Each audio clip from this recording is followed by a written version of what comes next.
Kia ora tātou, tā alofa lava, and welcome back to stream B of the second day and final presentation for the Australex 2001 online conference. Today or now we have a topic, are word form frequency-based lists reliable? A close examination of Sue's 2013 medical word list.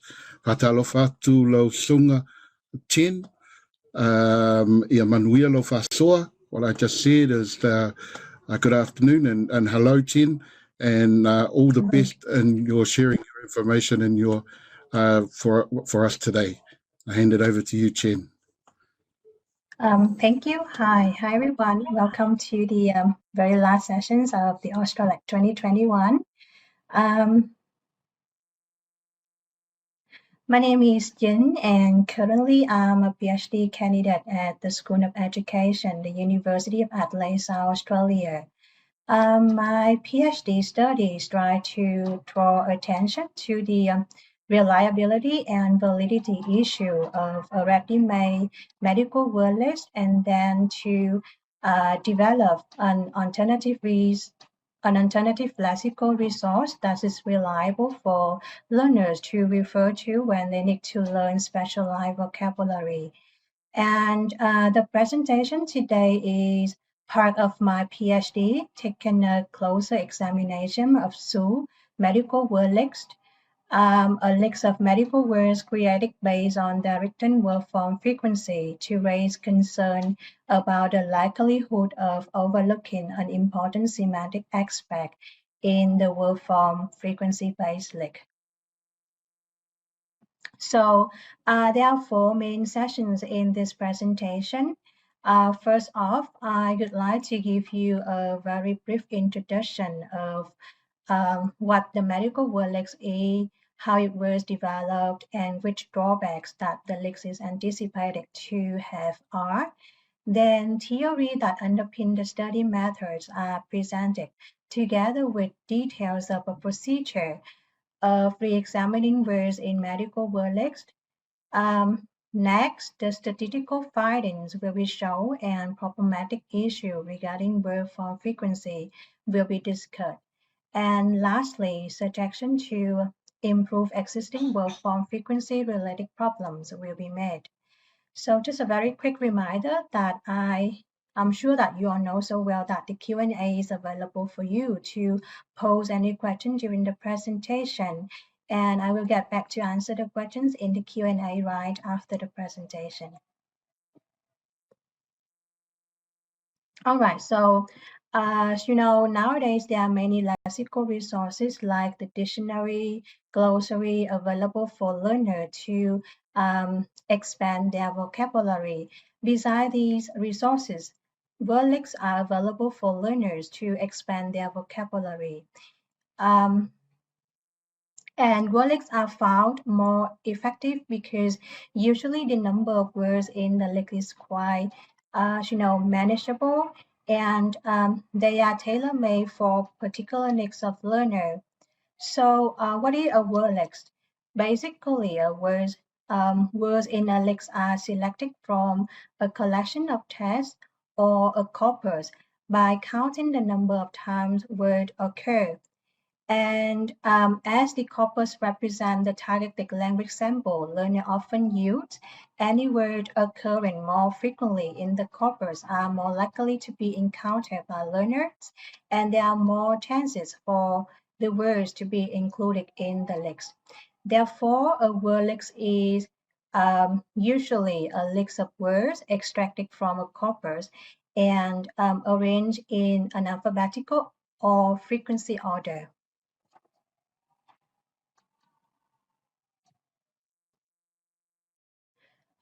So in the discipline of medicine, the medical word list developed by Su 2013 is a notable list of 595 word families that are most frequently encountered in the medical context. A clarification for anyone who's unfamiliar with word families.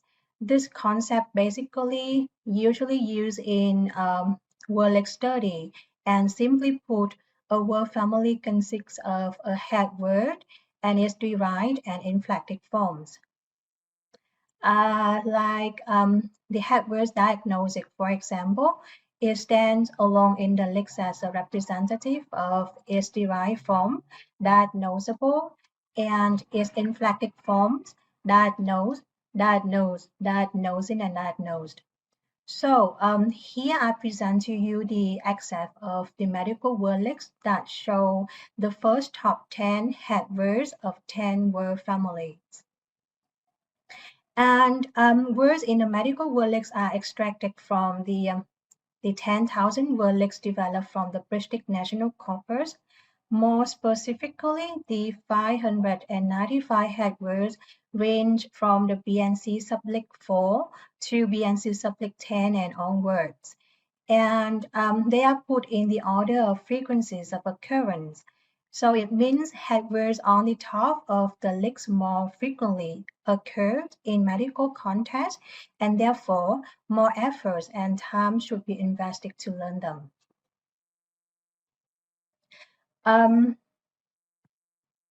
So how the medical word list is created?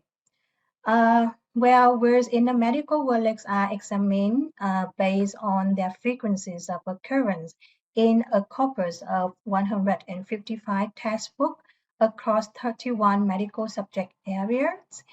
And the 15 million word corpus is considered a good representation of medical input because, it contains textbook that medical learners and teachers usually use in class. Three criteria are adopted to decide which words are included in the list. The first criteria is specialized occurrence. And so as the name implies, this criterion makes sure words in the medical word list are usually found in medicine-related tests. The second criterion is range, and it measures the lexical coverage. It indicates the number of tests in which a word family is repeated. And the last criterion is a frequency, measuring the frequency of occurrence, indicating the number of occurrences of a word family across different tests. So range and frequency criteria go in parallel to ensure that words in the medical word list frequently occur across a wide range of medical subject areas. Range program is selected as an instrument to calculate the lexical coverage and frequency. It is actually an automatic procedure of calculating written forms of word families. So words included in the medical word list should satisfy all three criteria. They should be outside the first three BNC sublist. The sublist containing general words mostly found in everyday communication.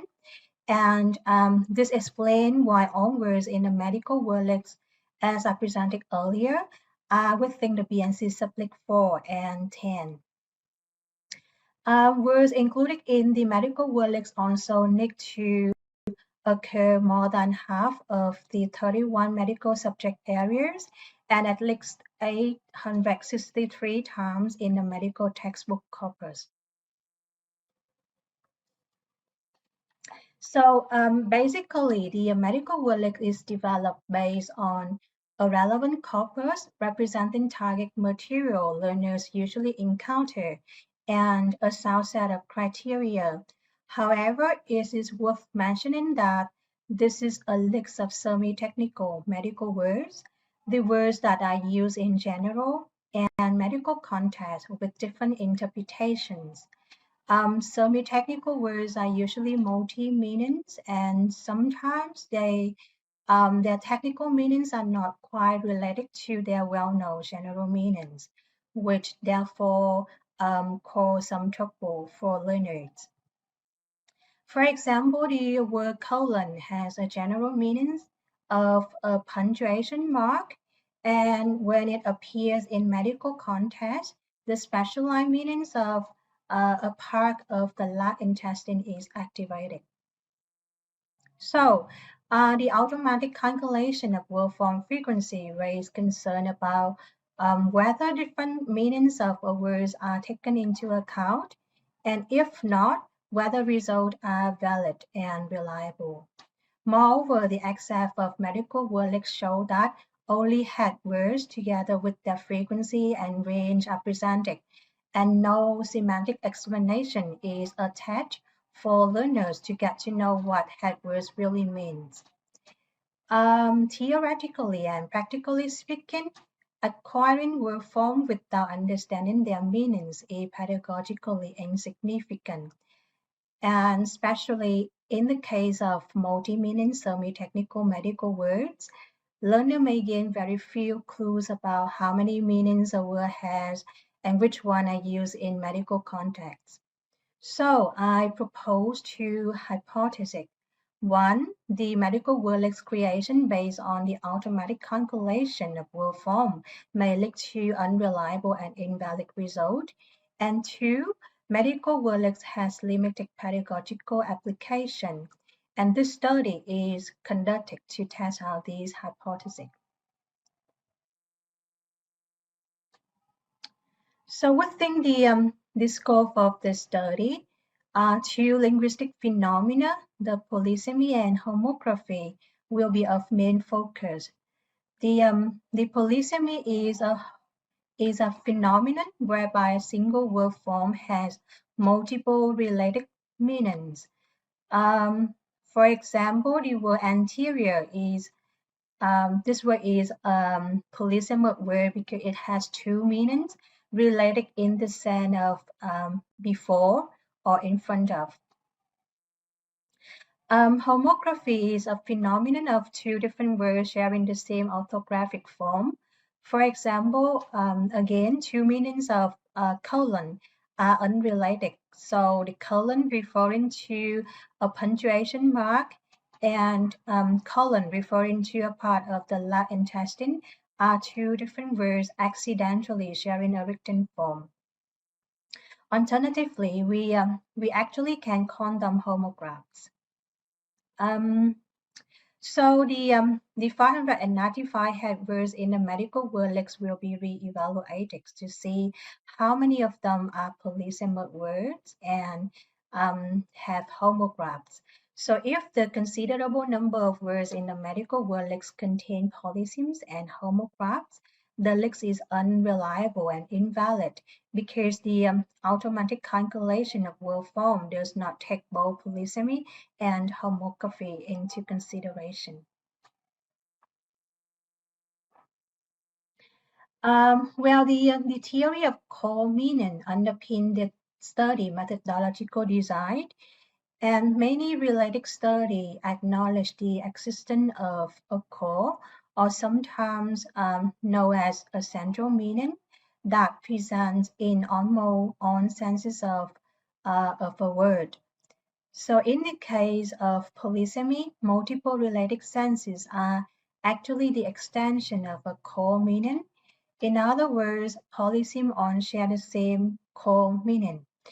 Homographs, by contrast, do not share the same core meaning. They are, in fact, having distinct core meanings.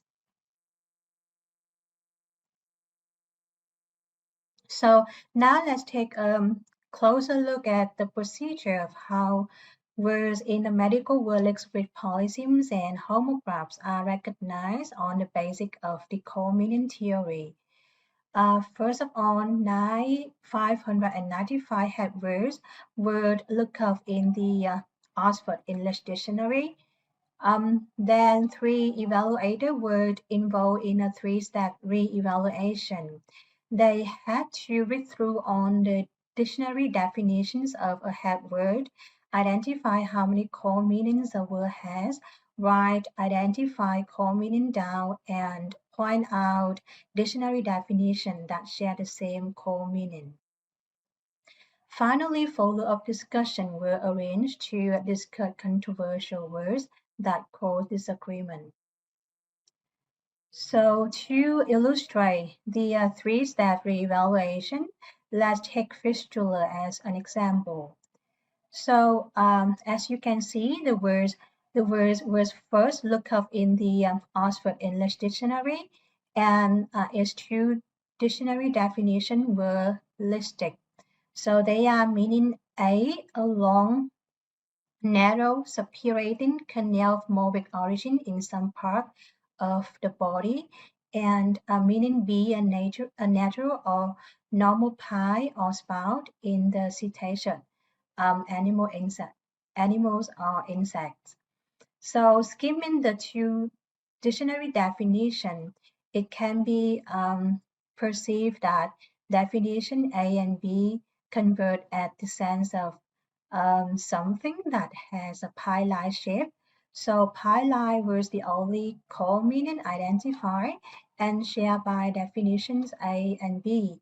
And because two definitions share the same core meaning, they are polysemes, and fistula is a polysemous word. So the re-evaluation identified 302 multi-meaning words in the medical word list, and of 302, 264 words have polysemes, and 38 words have polysemes and are homographs. One acronym, GI, was identified with no information about what it stands for. And so the findings of 302 multi-meaning words accounting for more than 50% and one acronym with no semantic annotation consolidate that learning word forms in medical word lists with no comprehension of their meaning is totally pointless. And third, confirm the hypothesis that medical word list is not pedagogically useful for learners.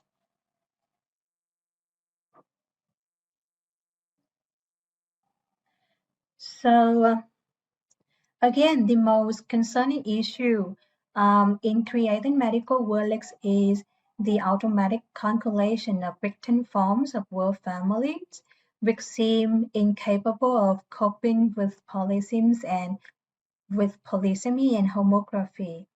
So when it comes to a polysemous words, for example, primary as an adjective, the statistical information about its range, 30 and frequencies, 10,165, pose several questions. The first question is, what do the range and frequencies of word form occurrence indicate?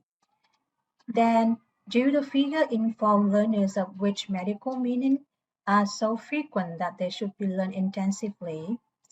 And can learners learning English for medical purposes deduce possible meanings primary may convey in a medical material from 30s or 10,165?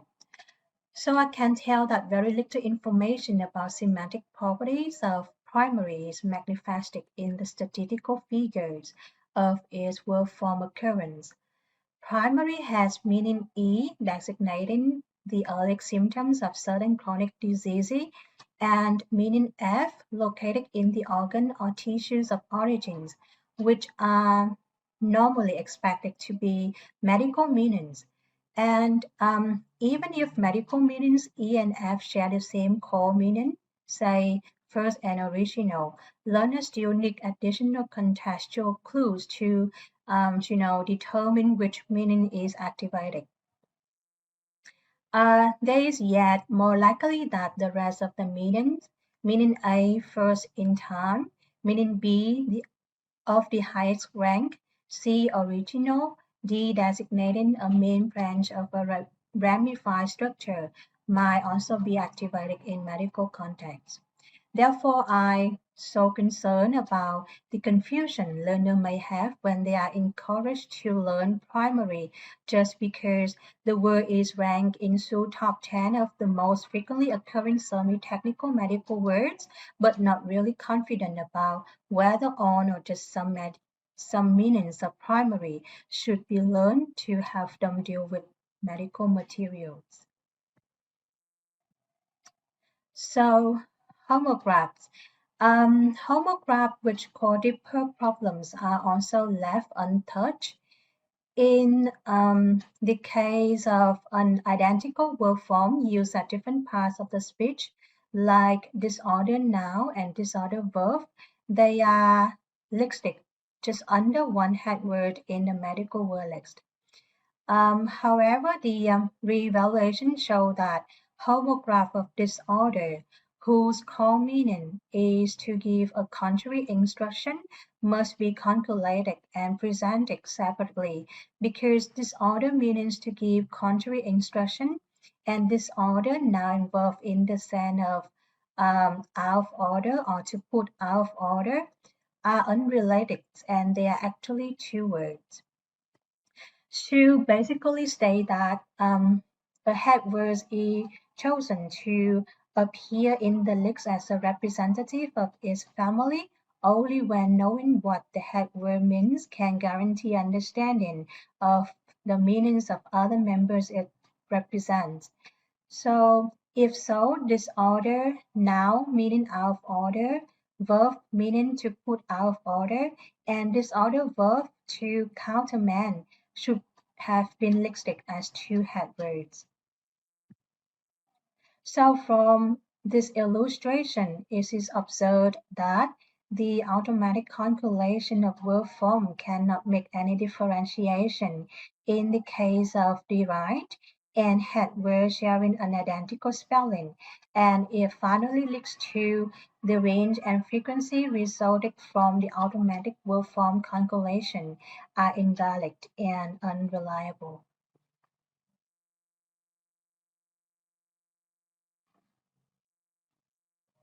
So, in summary, the medical word drawbacks say is limited pedagogical implications, invalid and unreliable statistical results are all rooted from the automatic calculation of word forms.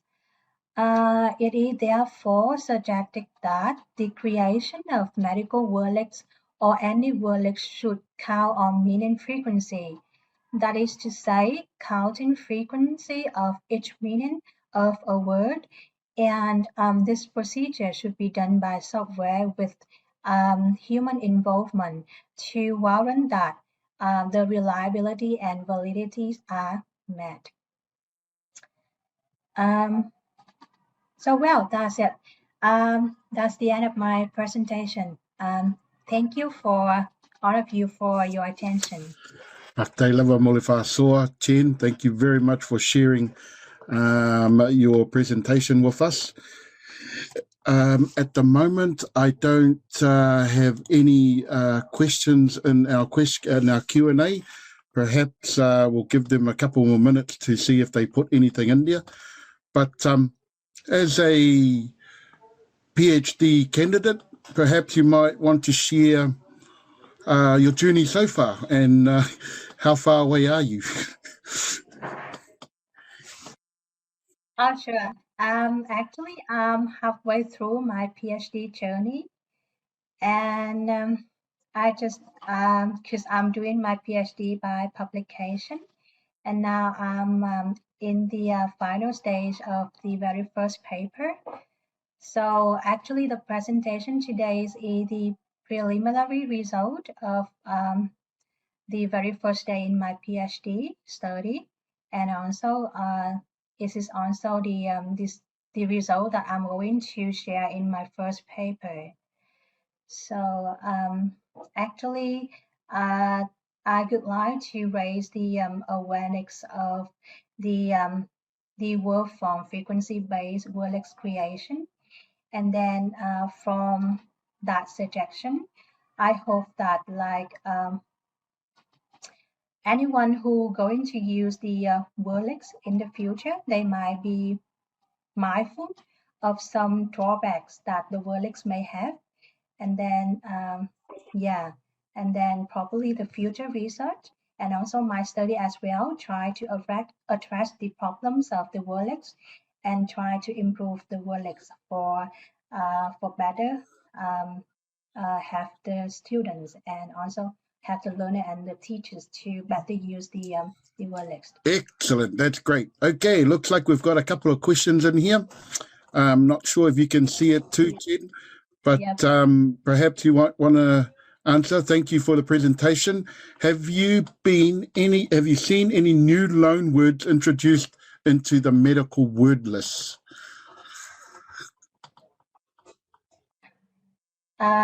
Yes, so thank you for your questions.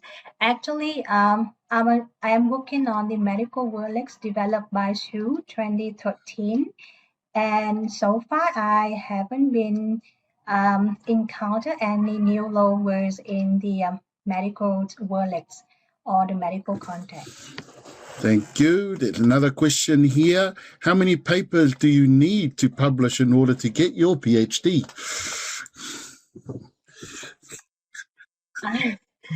Yes, because it's really because we do not have like the specific numbers of the paper required. I mean, at our university. So I just have a further discussion with my supervisor, and we agreed that probably 3 or maybe 4 papers ready for publication. Yes, I are enough for my PhD. Thank you, Chinh. Another question.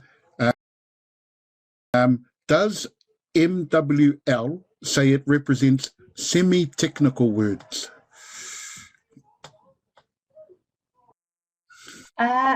Yes, actually,